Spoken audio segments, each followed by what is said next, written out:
మల్లారెడ్డి కాలేజీలో తీవ్ర ఉద్రిక్తత నెలకొంది. కాలేజీలోకి కాంగ్రెస్ నేత మైనంపల్లి ఎంట్రీ ఇచ్చారు. ఆందోళన చేసిన విద్యార్థులకు మైనంపల్లి మద్దతు పలికారు. కాలేజీ యాజమాన్యంతో మాట్లాడారు మైనంపల్లి. తమను డిటైన్ చేశారంటూ మేడ్చల్ మైసమ్మగూడలోని మల్లారెడ్డి అగ్రికల్చర్ కాలేజీ విద్యార్థులు ఆందోళన చేపట్టారు. ఆందోళన చేసిన విద్యార్థులకు మైనంపల్లి మద్దతు తెలిపారు. ఎన్నికల ముందు నుంచి మల్లారెడ్డి మైనంపల్లి మధ్య వార్ కొనసాగుతుంది. మైనంపల్లి బీఆర్ఎస్ను వీడడంతో మల్కాజ్గిరి టికెట్ అల్లుడికి ఇప్పించుకున్నారు మల్లారెడ్డి. కబ్జాల మల్లారెడ్డి అంతు చూస్తారంటూ మైనంపల్లి వార్నింగ్లు ఇస్తున్నారు. ఈ నేపథ్యంలో తాజాగా మైసమ్మగూడలో జరిగిన విద్యార్థుల ఆందోళనకు మైనంపల్లి మద్దతు పలికారు. మైనంపల్లి నేరుగా కాలేజీలోకి ఎంట్రీ ఇచ్చారు. విద్యార్థుల తల్లిదండ్రులకు మద్దతు తెలుపుతూ ఆయన కళాశాల లోపలికి వెళ్ళి ప్రశ్నించారు. కాలేజీ యాజమాన్యంతో మాట్లాడారు మైనంపల్లి. తమను డిటైన్ చేశారంటూ మేడ్చల్ మైసమ్మగూడలోని మల్లారెడ్డి అగ్రికల్చర్ కాలేజీ విద్యార్థులు పెద్ద ఎత్తున ఆందోళన చేపట్టారు. వందల సంఖ్యలో విద్యార్థులు గుమిగూడి పేరెంట్స్తో సహా అక్కడ ఆందోళన చేశారు. దీంతో పోలీసులు భారీగా రంగప్రవేశం చేశారు. ఇక మైనంపల్లి కూడా ఎంట్రీ ఇచ్చారు. విద్యార్థులకు మద్దతుగా మైనంపల్లి ఎంట్రీ ఇవ్వడంతో ఒకసారిగా సీన్ మారిపోయింది. దీంతో కాలేజీలో తీవ్ర ఉద్రిక్తత నెలకొంది. మైనంపల్లి ఈ సందర్భంగా విద్యార్థులు అలాగే పేరెంట్స్ను ఉద్దేశించి ఆయన వాళ్ళకి మద్దతు తెలిపారు. అలాగే కాలేజీ యాజమాన్యంతో మాట్లాడారు. మైనంపల్లి ఏం మాట్లాడారు ఒకసారి చూద్దాం. నేను 3-1 పోవాలంటే ఫస్ట్ ఇయర్ మొత్తం క్లియర్ ఉండాలి. కానీ ఫస్ట్ ఇయర్ లో ఒకటే సబ్జెక్ట్ ఆపేసి థర్డ్ ఇయర్ కి పోకుండా ఆపేస్తున్నారు. మళ్ళీ ఇంకొకటి ఏంటంటే ఫీజుకి వచ్చేసరికి ఒకటిసారి ఫస్ట్ ఇయర్ అంటే 1-1 లోనే మొత్తం కట్టేయమంటారు. 2 months లో కట్టామంటే టర్మ్స్ లో కట్టాలి అని అంటే లేదు ఒకటిసారి కట్టేయండి, లేకుంటే హాల్ టికెట్స్ ప్రొడ్యూస్ చేయం 1-1 కి లేదా ఇప్పుడు సెమిస్టర్ కి అని అంటున్నారు. ఈవెన్ మళ్ళీ ఇప్పుడు కన్వోనేషన్ కి అది ఇది అని చెప్పి చేసేస్తున్నారు. ఎప్పుడు కట్టారు ఫీజు మీరు లాస్ట్? ఏ రోజు కట్టారు? ఆగమ్మా 1 week బ్యాక్ కట్టారా, 10 days బ్యాక్ కట్టారా, 1 month బ్యాక్ కట్టారా? కాలేజ్ స్టార్టింగ్ అప్పుడే మొత్తం కట్టేసేయండి, లేకుంటే అలో చేయమని చెప్పి. ఎంతమంది ఎలిజిబుల్ అసలు యాక్చువల్ గా అగ్రికల్చర్ కాలేజ్ లో ఇప్పుడు మీరు 3rd year చేస్తున్నారు, అసలు ఎలిజిబుల్ ఎంతమంది? 120 members అయితే మరి ఎంతమంది మరి స్టూడెంట్స్? ఒక్కొక్కరు మాట్లాడండి. As per ICAR rules, okay, all the faculty should be in the PhD state. Okay. PhD చేస్తేనే వాళ్ళు ఇక్కడ ఫ్యాకల్టీ ఐకార్ రూల్ ప్రకారం వాళ్ళు ఇక్కడ పని చేయాలి. PhD చేయకపోతే వాళ్ళు ఇక్కడ కూడా ఐకార్ రూల్స్ ప్రకారం ఇక్కడ పని చేయొద్దు. అలాగే నా ఫర్ ఎగ్జాంపుల్ నా చెప్తే సార్, ఫర్ ఎగ్జాంపుల్ నాది 1,30,000. ఇప్పుడు ఫస్ట్ నువ్వు PhD అంటున్నావు, అడ్వాంటేజ్ చేస్తున్నారు ఎక్కడ ఉన్నా PhD లేదు. PhD చేస్తున్నారు సార్, లేదు సార్, PhD వాళ్ళు లేదు. యాజ్ పర్ రూల్స్ ప్రకారం లేదు సార్. ఓకే, PhD కంపల్సరీ చేస్తేనే ఐకార్. సిఏ గారు మీరు వచ్చడం కాదు, ఇప్పుడు యాజ్ పర్ నామ్స్ లేకపోతే ఇమీడియట్ స్టూడెంట్స్ తో తీసుకొని case against them he has to be taken behind bars. This is very serious. ఎందుకంటే ఎక్కడ కూడా మీరు ఇమీడియట్ వచ్చారు, మరి ఎవరు చెప్పి వచ్చారు? ఆగండి, మాట్లాడకండి, డోంట్ ఇంటరప్ట్. అరే నేను మాట్లాడి ఇప్పుడు మనం డిసిప్లిన్ లేకపోతే ఎట్లా? మనం తప్పులో రావద్దు. Let me speak. ఇప్పుడు మీరు వచ్చారు, వచ్చినప్పుడు ఇంతకు ముందు కూడా ఇంట్లో సూసైడ్ అయిందో మర్డర్ అయిందో తెలియదు, లోపల కూడా తప్పుకొచ్చింది. ఇటువంటి ఏమి కూడా జరిగాయి 5 సంవత్సరాలు ఒకటే పని. మల్లారెడ్డి కాలేజీలోకి మైనంపల్లి ఎంట్రీ ఇచ్చారు. దీంతో ఒక్కసారిగా సీన్ మారిపోయింది. మల్లారెడ్డి కాలేజీలో తీవ్ర ఉద్రిక్తత నెలకొంది. ఆందోళన చేస్తున్న విద్యార్థులకు మైనంపల్లి మద్దతు పలికారు. కాలేజీ యాజమాన్యం దాదాపు 22 మంది విద్యార్థులను డిటైన్ చేసింది. దీంతో తమకు న్యాయం చేయాలంటూ మైసమ్మగూడలోని మల్లారెడ్డి అగ్రికల్చర్ కాలేజీ ఎదుట విద్యార్థులు భారీగా పేరెంట్స్తో కలిసి ఆందోళన చేపట్టారు. దీంతో మైనంపల్లి ఎంట్రీ ఇచ్చి విద్యార్థులకు మద్దతు తెలిపారు. ఇక ఎన్నికల ముందు నుంచి మైనంపల్లికి మల్లారెడ్డికి మధ్య వార్ నడుస్తున్న సంగతి తెలిసిందే. తాజాగా మల్లారెడ్డి ఇష్యూలో మైనంపల్లి ఎంట్రీ అయి విద్యార్థులకు మద్దతు పలకడంతో ఒక్కసారిగా సీన్ మారిపోయింది. రైట్, ప్రస్తుతం అక్కడ ఎట్లాంటి సిచ్యువేషన్ ఉందో మా ప్రతినిధి పెట్రిషియా మరింత సమాచారం అందిస్తారు. Medchal Mallareddy science and agriculture కాలేజ్లో ఉధృత వాతావరణం కనిపిస్తుంది. సుమారుగా 60 మంది స్టూడెంట్ని డిటైన్ చేస్తారు. ఎందుకు చేశారని చెప్పి స్టూడెంట్స్ అందరూ ఆవేదన వ్యక్తం చేస్తున్నారు. పూర్తిగా అయితే ఇక్కడ ఉన్న వాళ్ళందరూ ధర్నా చేయడం జరుగుతుంది. మల్లారెడ్డి దిష్టి బొమ్మను కూడా తగలబెట్టారు. ఒకసారి స్టూడెంట్స్తో మాట్లాడే ప్రయత్నం కూడా చేద్దాము. చెప్పండి, ఏం జరిగింది అసలు? యాక్చువల్గా మేము థర్డ్ ఇయర్ అండి. మేము థర్డ్ ఇయర్ పోవాలంటే ఫస్ట్ ఇయర్లో మొత్తం క్లియర్ ఉండాలి. అందరినీ ఒక్కొక్క సబ్జెక్ట్ ఆపిండు. రీసెంట్గా అడ్వాన్స్ అప్లై అనేది జరిగింది. ఆ అడ్వాన్స్ అప్లై జరిగినప్పుడు సెక్షన్కి ఒక్కరి పాస్ చేసిండు. అంటే దగ్గర ఒక 60 మంది రాస్తే దాంట్లో ఒక 10 మంది మాత్రమే ఫెయిల్ చేసిండు. మిగతా వాళ్ళని క్వశ్చన్ అడిగితే ఏమంటున్నాడు, మీ అమ్మాయి రాయలేదు, మీ అబ్బాయి రాయలేదు, అందుకే ఫెయిల్ అయింది అని. మళ్ళీ రీఎవాల్యుయేషన్ది లింక్ పంపిస్తే పే చేస్తే మళ్ళీ అదే ఫెయిల్ అని చూపిస్తున్నారు. అసలు పేపర్స్ ఏంటి, మేము ఎక్కడ రాస్తున్నాము, ఏంటి మిస్టేక్ అని మళ్ళీ అడిగితే పేపర్స్ ఎందుకు ఇస్తాము, రూల్స్ అగైనెస్ట్గా పోతున్నారు, మేము రూల్స్ ఇవ్వము అది ఇది అని అన్నారు.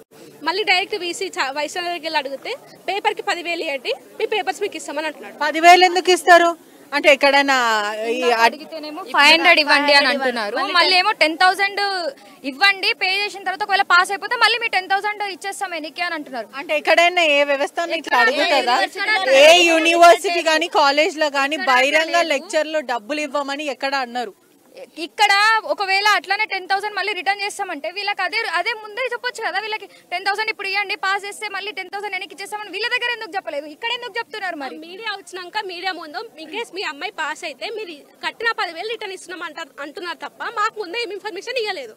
మీరు ఇన్కేస్ వీళ్ళు 10,000 కడితే ఇప్పుడు ఇక్కడ ఎంత వచ్చింది కూడా బ్యాక్లాగ్ ఎగ్జామ్స్ వల్ల ఎగ్జామ్ వల్ల డీటైన్ చేస్తున్నారు. ఒకటే బ్యాక్లాగ్ ఉంది, మళ్ళీ ఆ ఒక్క బ్యాక్లాగ్ వల్ల జనరల్లీ ఎక్కడ బ్యాక్లాగ్ ఎగ్జామ్స్ ఉన్నా కూడా డీటైన్ చెయ్యరు. ఇప్పుడు మనకి డిగ్రీ అన్న యూనివర్సిటీలో ఎక్కడైనా మళ్ళీ రాసుకోవాలి మనం, దానికి మనము బ్యాక్లాగ్ ఫీజు కట్టి రాసుకోవడం జరుగుతుంది. మరి ఇక్కడ ఏం జరుగుతుంది? డీటైన్ చేస్తున్నారు. ఏమన్నా అంటే డీటైన్ చేస్తారు, రూల్స్ అండ్ రెగ్యులేషన్స్ డీటైన్ చేసి మళ్ళీ నెక్స్ట్ ఇయర్ నుంచి చదువుకొని మళ్ళీ ఫీజు కట్టమని. అంటే ఇదంతా ఫీజు ఎగదబ్బనికి అంతేనా? ఫీజు కట్టించుకొని స్టూడెంట్స్ ని డీటైన్ చేస్తున్నారు, ఫీజుల కోసం అడ్మిషన్స్ ఎక్కువ తీసుకుంటున్నారు. అదే ఇక్కడ జరిగింది. బ్యాక్లాగ్స్ ఉన్నాయి, వద్దు మీరు డీటైన్ చేయడం జరుగుతుంది, వీళ్ళు కంటిన్యూ అవ్వద్దు అని ఫీజు కూడా మొత్తం పే చేసుకుంటున్నారు. ఫస్ట్ కోసమే జరుగుతుంది. ఫస్ట్ వీక్ లోనే మొత్తం ఫీజు కట్టేసేయాలి మనం. ఇఫ్ కట్టకపోతే మాకు హాల్ టికెట్ ఇవ్వరు, వాళ్ళ వెనకాల తిరగాలి హాల్ టికెట్ కోసం. అదే ఇప్పుడు వాళ్ళు అందరు కూడా బీఎస్సీ స్టూడెంట్స్. అందరూ BSc. ఫీజు ఎంత ఇక్కడ? 1,50,000 2 lakhs. ఒక్కొక్కరికి ఒక్కొక్క ఫీజు ఉంటది. ఒక్కొక్కరికి ఒక్కొక్క ఫీజు. అంటే రాజకీయాలు జరుగుతున్నాయి. అంటే పర్సన్ ని బట్టి వీళ్ళు ఫీజు తీసుకుంటారు. 1,50,000 ఉన్నది అనుకో, నాకు 2 lakhs ఉంటది. నాకు 2 lakh ఉంటే 1,20,000 ఆమెకు ఉంటది. అట్లా అంటే ఇక్కడ పర్సన్ ని బట్టి అంటే మొహాలు చూసి ఫీజులు తీసుకుంటున్నారు.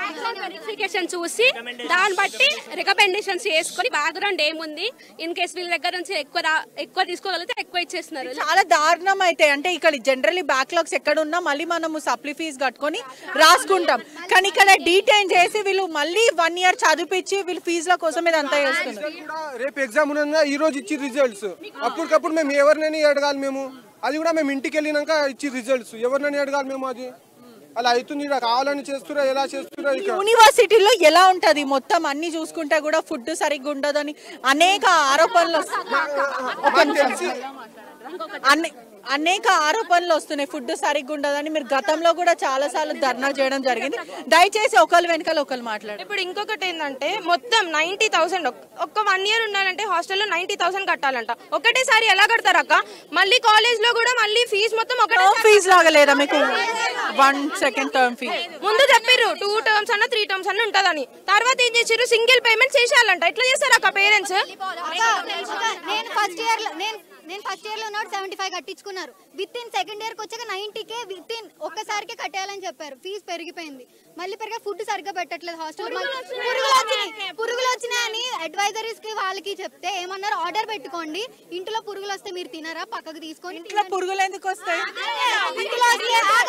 ఇంట్లో పురుగులు వస్తే తినరా అని అన్నారు. ఇంట్లో పురుగులు వస్తాయి కదా, ఈడ తిన్నీకే మీకు ఏమైతుంది అని అన్నాడు. అక్క తెల్లారి సార్ పేరు ఏంటి? ఫ్యాకల్టీ సార్ పేరు రాజారెడ్డి సార్, డీన్ సార్. ఉన్నారా ఇప్పుడు లోపల? ఉన్నాడు. అవుటింగ్ కూడా చక్కగా అయ్యారు అక్క. పూర్తిగా కూడా ఇక్కడ ఉన్న పిల్లలందరూ కూడా ఆరోపిస్తున్నారు, సరైన వసతులు లేవు, మాకు ఫెసిలిటీస్ లేవు, లక్షలు ఫీజులు మేము కడుతున్నామని చెప్పడం జరుగుతుంది. ఇక్కడ కొంతమంది మద్దతు పలికిన వాళ్ళపైన కూడా దాడి చేశారు. మనం ఇక్కడ చూడొచ్చు కూడా వాళ్ళపైన పూర్తిగా గాయాలు కనిపిస్తున్నాయి. ఏం జరిగింది చెప్పండి. యాక్చువల్లీ ఏంటంటే ఒక 60 members ఇట్లా మమ్మల్ని డిటైన్ చేసిరని చెప్పేసి మైనంపల్లి హనుమంతరావు దగ్గరికి సార్ అన్న దగ్గరికి వచ్చారు. ప్లస్ ఇంకొకటి ఏంటంటే మా దగ్గర కూడా వచ్చి ఇట్లా ప్రాబ్లం ఉందన్న, ఇట్లా మీరు సోషల్ వర్కర్ కదా, మీరు పని చేస్తారు కదా, కొంచెం చేయండి. ఏంటంటే ఇట్లా ప్రాబ్లం ఉంది. ఏం ప్రాబ్లం ఆగండమ్మా, ఏం ప్రాబ్లం ఉంది అని చెప్పేసి నేను అడిగిన. ఇట్లా డిటైన్ చేసేసి మా ఎగ్జామ్ రాయనిస్తలేరు, మమ్మల్ని రాయనీయకపోతే మేము ఏం చేయాలా, మా ప్రాణాలు పోవాలా, మా ఇంట్లో ఫీజులు కట్టుకుని మేము హాస్టల్లో ఉంటున్నాం, మేము ఏం చేయాలో అర్థమైతలేదు, మేము దొంగతనంగా ఇప్పుడు బయటికి వచ్చి మీకు చెప్తున్నామన్నా అంటే సరే అని చెప్పి మేము కాలేజ్ దగ్గరికి వచ్చినాం. కాలేజ్ దగ్గరికి వస్తే వీసీ ఏమంటాడంటే మాకు సంబంధం లేదు, నువ్వు ఊరికి చెప్పుకో అన్నాడు. చెప్పుకో అంటే ఇక మాకు నెత్తి తిరిగింది. మల్లారెడ్డి అసొంటోడు ఇప్పుడు ఇన్ని కాలేజీలు నడిపిస్తుండు, వాడు దొంగలు అందరికీ తెలుసు. పోనీ అని చెప్పి ఎందుకు మంచిగా మర్యాదగా మాట్లాడదాం అనే వారికి వీళ్ళని కనీసం తిండి సగా పెట్టాడు, ఫీజుల మీద ఫీజులు. ఏం చేసా ఇక్కడ ధర్నా చేసే వరకు ఏం చేసి పోలీసులను పిలిపించి మస్తు కొట్టించింది. ఇట్లా నేనేమంటున్నా, కొట్టిపి బాధ ఏం లేదు, వీళ్ళకి న్యాయం జరగాలని ఇంత దూరం వచ్చినప్పుడు నువ్వు ఇన్ని కోట్లు సంపాదించినావు, 100 కోట్లు ఇస్తా అంటున్నావు, తిండి కూడా గుంజుకుంటున్నావు. నీకేం బతుకురా పోయి, ఇది ఒక బతుకారా? ఇది ఒక బతుక? నేను జీవితంలో నేను ఒకటే అడుగుతున్నా, 500 కోట్లు ఇస్తా అంటున్నావు పోయి కాంగ్రెస్ లా, నీ అమ్మ పిచ్చకుంటోడా? ఇంక పిల్లలకి చదువు మంచిగా చెప్తే వీళ్ళే కదరా నీకు బంగారం రేపు పొద్దుగాల. నీకెందుకు 500 కోట్లు కట్టుకొని పోతావురా పైనకి? 1000 కోట్లు అంటావు, 2000 కోట్లు అంటావు, చచ్చిపోతావా తీసుకొని? పోయేటప్పుడు కట్టుకొని పోతావా? నేనేమంటున్నా, 100 కోట్లు పెట్టుకోరా, 100 కోట్లు నీకు ఒక 100 కోట్లకు ఎంటికలు లేక సమానం కదా. సరే ఆ 100 కోట్లు పిల్లలకు పెట్టి ఆ రియంబర్స్మెంట్ పైసలు కూడా నువ్వే చూసుకొని పిల్లలకి ఫ్రీ ఎడ్యుకేషన్ ఇచ్చి తిండి మంచిగా పెడితే నీ జీవితంలో నువ్వు చచ్చినా కానీ నరకంకి పోరా స్వర్గంకి పోతావని చెప్తుంటే కూడా నువ్వు వింటలేవు. ఈ కాలేజ్కి వస్తే పోలీసులను పెట్టి కొట్టిస్తావురా కొడుకను? అరే గుర్తుపెట్టుకో, ఇన్ని రోజులు అయిపోయిందో అయిపోయింది. నువ్వు ఒక ఎట్లా, నేను పూలమ్మినండి, నేను పాలమ్మినా, ఏమమ్ముతావురా? అన్నమ్మిండు, పూలమ్మిండు, బోర్వెల్ వేసిండు, పాలమ్మిండు, ఏడమ్ముతాడా కబ్జాలు పెట్టిండు. కబ్జా నాక దొంగ, చోర్, బ్లాక్ మెయిలర్ మల్లారెడ్డి. రేవంత్ రెడ్డి అన్న గుర్తుపెట్టుకో, రేవంత్ అన్న తెలుసు కదా, ఆట మొదలు పెట్టలేదు, స్టార్ట్ చేయలేదు, ఇంకా స్టార్ట్ చేసిండు అనుకో, నాకు గుర్తుపెట్టుకో, పని చూసుకోవాలా, యాద పెట్టుకో. అక్క మాకు ఇప్పుడు పురుగులు వచ్చింది, ఒక్క నిమిషం ఆగండి. మాకు హాస్టల్ ఫుడ్స్ లో పురుగులు వచ్చాయి. క్వశ్చన్ చేస్తే రేపు తెల్లారితే ఎగ్జామ్లు ఉన్నాయి, పోయి చదువుకోండి, ఇష్యూ చేయకని చెప్పింది. ఈ వీడియోలు దానికి మెసేజ్ కూడా ఉన్నాయి మా దగ్గర. మళ్ళీ ఇంకొక మాట ఏంటంటే బీటెక్ వాళ్ళకి ఎగ్జామ్స్ లేవు, మీకు ఉన్నాయి. రేపు బీటెక్ వాళ్ళు రేపు మొత్తం రోజంతా కూర్చుంటారు, మీరు కూర్చోగలుగుతారా? మీకు ఎగ్జామ్స్ లేవా, పోయి చదువుకోండి. పూర్తిగా చూడండి, మల్లారెడ్డి యూనివర్సిటీ ఏదైతే కాలేజ్ లో మనం అగ్రికల్చర్ అండ్ సైన్స్ కాలేజ్ లో ఉన్నామో వీళ్ళందరూ స్టూడెంట్స్ అందరూ తిరగబాటు చేస్తున్నారు. ఓన్ మల్లారెడ్డి ఇన్స్టిట్యూట్ వాళ్ళే చెప్తున్నారు, ఇక్కడ మాకు చాలా ఇబ్బందులు ఉన్నాయి, చాలా బాధలు ఉన్నాయి, మాకు పూర్తిగా మాకు ఎటువంటి వసతులు ఇవ్వట్లేదు, లక్షలు ఫీజులు కట్టించుకుంటున్నారు. మమ్మల్ని బ్యాక్లాగ్ ఉన్న కారణం వల్ల మమ్మల్ని డీటైన్ చేశారు. డీటైన్ చేయడమే కాదు, ఆ డీటైన్ చేసినందుకు మళ్ళీ మీరు నెక్స్ట్ ఇయర్ ఫీజు కట్టి మళ్ళీ అప్లికేషన్ పెట్టి జాయిన్ అవ్వడం ఎంత దారుణమో చూడండి. స్టూడెంట్స్ అందరు కూడా ఆవేదన వ్యక్తం చేస్తున్నారు, ఎంత అన్యాయం చూడండి. పూర్తిగా కూడా స్టూడెంట్ వేలకి వచ్చి స్టూడెంట్స్ అందరూ ధర్నాకి దిగారు. మల్లారెడ్డి బొమ్మని కూడా తగలబెట్టారు. మనం ఇక్కడ విజువల్స్ లో చూడొచ్చు, భారీ బందోబస్తు అయితే ఏర్పడింది. స్టూడెంట్స్ అందరినీ చెదరగొట్టే ప్రయత్నం చేస్తున్నారు. పోలీసులు అంటే ఇక్కడ వచ్చిన సోషల్ వర్కర్స్ వీళ్ళందరినీ కూడా భయప్రాంతులకు గురి చేసి వాళ్ళని కొట్టడం అయితే జరిగింది. పూర్తిగా అయితే పోలీసులు బందోబస్తు ఉన్నారు, ఎటువంటి ఇబ్బందులు కాకుండా, ఎటువంటి ఇక్కడ న్యూసెన్స్ జరగకుండా పోలీసులు అయితే బందోబస్తు ఏర్పాటు చేశారు. ఎంత దారుణం అంటే ఇక్కడ ఉన్న మల్లారెడ్డి ఇన్స్టిట్యూట్ లో పిల్లలని ఎవరైతే backlogs generally 10 year school college fees కట్టుకొని మళ్ళీ బ్యాక్లాగ్ ఎగ్జామ్స్ కట్టుకొని అలా పాస్ అయ్యారు. కానీ ఇక్కడ మాత్రం పిల్లలని అతి దారుణంగా డబ్బుల కోసం దిగజారి పిల్లలని డీటైన్ చేయడం జరుగుతుంది. డీటైన్ చేసిన తర్వాత నువ్వు మళ్ళీ ఫస్ట్ ఇయర్స్ నుంచి చదవాలి, మళ్ళీ నువ్వు 2 లక్షలు కట్టాలి ఫీజు అని చెప్పి ఇది ప్యూర్ ప్రాపర్ బ్లాక్మెయిల్ అని చెప్పొచ్చు. మల్లారెడ్డి దారుణాలు రోజు రోజుకి పెరిగిపోతున్నాయి. ఒకవైపు చెరువులు, కుంటలు, ఇంకోవైపు భూములు ఇవన్నీ కబ్జా కాకుండా ఇప్పుడు పిల్లల పొట్ట కూడా కొట్టే ప్రయత్నం అయితే చేస్తున్నారు.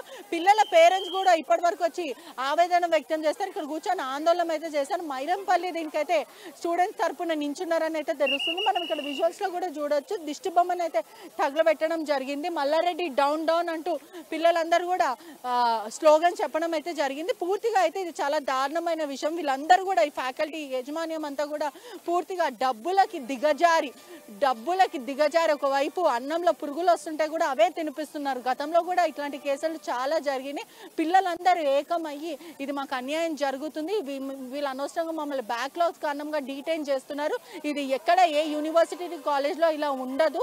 ఫస్ట్ ఇయర్ ఒకవేళ బ్యాక్లాగ్స్ ఫెయిల్ అయితే మళ్ళీ నెక్స్ట్ ఇయర్ కాలేజ్ ఫీజు కట్టుకొని నెక్స్ట్ ఇయర్ బ్యాక్లాగ్స్ కట్టాలని వీళ్ళు మాత్రం డీటైన్ చేసి మళ్ళీ మొదటి నుంచి ఫీజుల కోసం దిగజారి ఇదంతా చేస్తున్నారని స్టూడెంట్స్ అంతనే లేదు అని చెప్పి స్టూడెంట్స్ చెప్పడం అయితే జరుగుతుంది.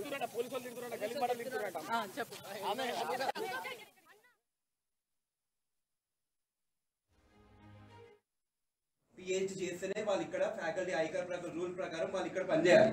పిహెచ్డి చేయకపోతే వాళ్ళు ఇక్కడ కూడా ఐకార్ రూల్స్ ప్రకారం ఇక్కడ పని చేయొద్దు. అలాగే నాకు సార్ ఫర్ ఎగ్జాంపుల్ నా చెప్తే సార్ ఫర్ ఎగ్జాంపుల్ నాది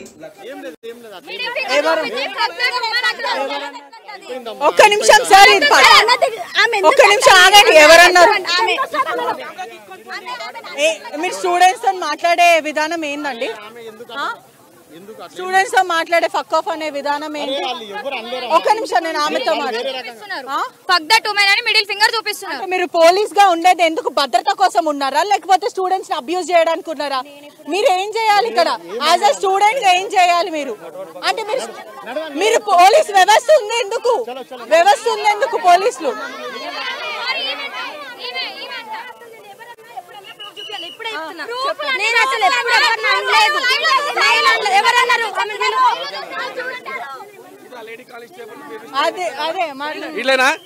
ఇట్లా మాట్లాడడం కరెక్ట్ కాదమ్మా. ఆడపిల్లలతోటి ఆడపిల్లలకి రక్షణ ఇయ్యాలా?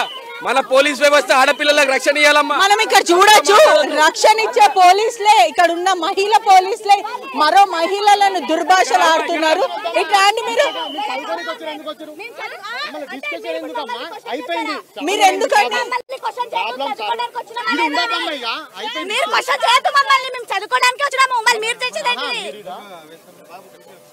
మహిళా పోలీసులు అలా మాట్లాడడం కరెక్ట్ కాదు సార్. అలా మాట్లాడొద్దు. ఫ్యాకల్టీ డైరెక్ట్ గానే బెదిరిస్తున్నారు. వీడియో చేసి దేనికి పెడతాము, మీరు ఇట్లా ప్రొటెస్ట్ చేస్తే డైరెక్ట్ గానే బెదిరిస్తున్నారు మమ్మల్ని.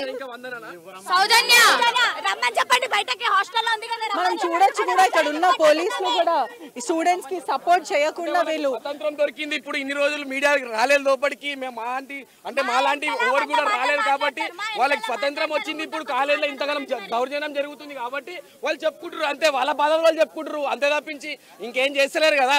వాళ్ళేం వ్యతిరేకంగా చేస్తలేరు, వాళ్ళు ఇంకేం చేస్తలేరు ఆడపిల్లలు కాబట్టి అర్థం చేసుకోండి.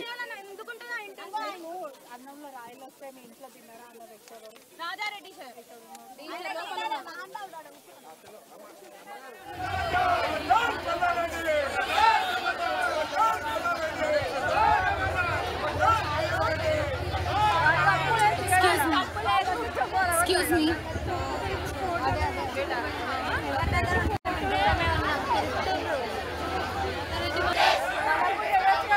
మీరు 3-1 పోవాలంటే ఫస్ట్ ఇయర్ మొత్తం క్లియర్ ఉండాలి. కానీ ఫస్ట్ ఇయర్ లో ఒకటే సబ్జెక్ట్ ఆపేసి థర్డ్ ఇయర్ కి పోకుండా ఆపేస్తున్నారు. మళ్ళీ ఇంకొకటి ఏంటంటే ఫీజుకి వచ్చేసరికి ఒకటిసారి ఫస్ట్ ఇయర్ అంటే 1 లోనే మొత్తం కట్టేయమంటారు. 2 months లో కట్టాలి అంటే లేదు, ఒకటిసారి కట్టేయండి లేకుంటే హాల్ టికెట్స్ ప్రొడ్యూస్ చేయం 1 కి లేదా ఇప్పుడు సెమిస్టర్ కి అని అంటున్నారు. ఈవెన్ మళ్ళీ ఇప్పుడు కన్వర్సేషన్ కి అది ఇది అని చెప్పి చేసేస్తున్నారు. ఎప్పుడు కట్టారు ఫీజు మీరు లాస్ట్? ఏ రోజు కట్టారు? ఆగమ్మా 1 week బ్యాక్ కట్టారా? 10 days బ్యాక్ కట్టారా? 1 month బ్యాక్ కట్టారా? కాలేజ్ స్టార్టింగ్ అప్పుడే మొత్తం కట్టేసేయండి లేకుంటే అలో చేయమని చెప్పి. ఎంతమంది ఎలిజిబుల్ అసలు యాక్చువల్ గా అగ్రికల్చర్ కాలేజ్ లో ఇప్పుడు మీరు 3rd year చేస్తున్నారు, అసలు ఎలిజిబుల్ ఎంతమంది? చెరువులు స్టూడెంట్స్ దగ్గర అడ్డగోలుగా వసూలు చేసే వాళ్ళను నిలదీసి సిస్టమ్ ను మార్చే వరకు నేను వదిలిపెట్టానని చెప్పి కూడా ఈ 5 సంవత్సరాలు చెరువులు స్టూడెంట్స్ దగ్గర అడ్డగోలుగా వసూలు చేసే వాళ్ళను నిలదీసి సిస్టమ్ ను మార్చే వరకు నేను వదిలిపెట్టానని చెప్పి కూడా ఈ 5 సంవత్సరాలు